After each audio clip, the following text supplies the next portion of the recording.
Connie Rafi, nagmarcha at kinalampag ng grupong Kadamay San Roque Chapter ang National Housing Authority Head Office dito sa Quezon City para igiit ang kanilang mga karapatan sa pabahay at in-site relocation. Sabi ng informal settlers, dapat tumulong ang NHA sa pagsasaayos ng kanilang mga nasirang bahay dala ng nagdaang pag-uulan at bagyo.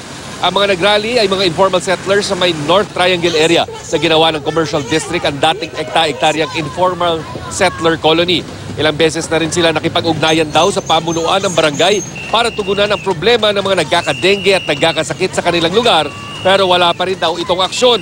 Ayon sa tagapagsalita ng grupo, may 4 nang nagkakasakit ng dengue, 2 kaso ng pneumonia, leptospirosis at alipunga dala ng pagbaha sa kanilang lugar. Sinisisi din ng grupo ang mga itinayong commercial establishment sa kanilang lugar bilang ugat ng pagbabaha. Hindi rin daw katanggap-tanggap ang mga iniaalok na relocation site sa Laguna at Bulacan dahil bukod sa malayo, binabaha rin daw ang mga lugar. Patuloy ang kanilang panawagan na manatili sila sa kanilang barangay at tayuan na lang sila ng NHA ng sariling low-cost housing.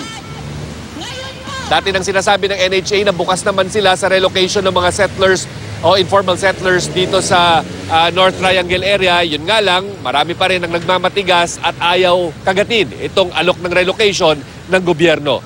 Connie, Rafi.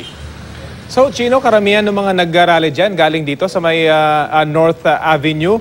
At ano yung basis daw nila para makahingi ng pabahay? Gayong may mga inaalok dun sa malalayo, yun lang bang problema sa transportasyon at yung hirap dun sa mga pabahay na yun? Based dun sa experience siguro no, ng mga kasama nila, Chino? Yeah.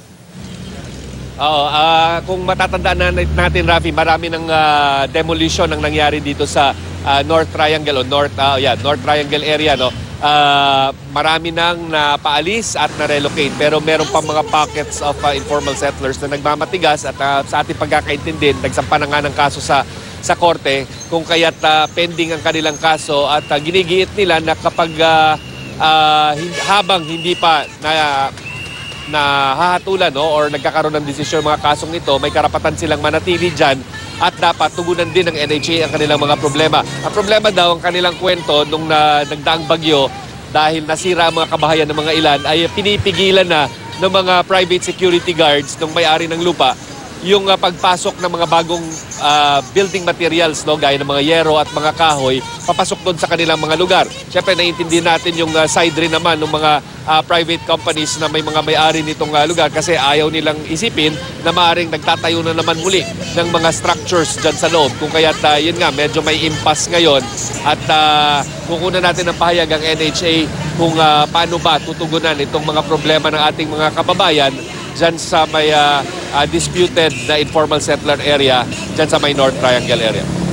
Chino, may potential bang lumaki pa ito? Dahil alam natin na a few years ago, merong malaking kaguluhan dyan. At sinarangan pa nila yung buong EDSA, hindi ba, nung magkagulo dyan din sa lugar na yan. So, anong potential nito, Chino, ngayon at nandyan lang sila sa NHA sa ngayon?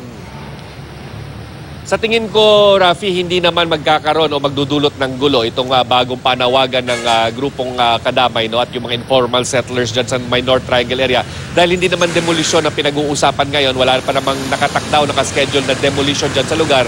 Bagamat matagal na nga silang pinapaalis dyan. Ang giit ng grupo ngayon ay tulungan sila ng barangay, kung hindi ng NHA, na ayusin ang kanilang mga kabahayan at tugunan din yung naiipong baha sa kanilang lugar. Alam naman natin dahil informal area yan o informal settlers area, hindi gaanong maganda ang infrastructure para sa mga drainage at syempre yung mga lagusan o mga kalsada dyan sa lugar. Alam nga natin, napakaputik ng lugar na yan kung ito'y pilit nating papasukin. So yan yung giit ng grupo, no? Konting tulong at konting konsiderasyon para mabigyan sila ng pagkakataon na kumpunihin ang kanilang mga nasirang bahay dahil tuwing umuulan daw ay pumapasok talaga ang tubig sa kanilang mga kabahayan kung kaya't nagdulot na ito ng sari-saring sakit. Okay, maraming salamat, Chino Gaston.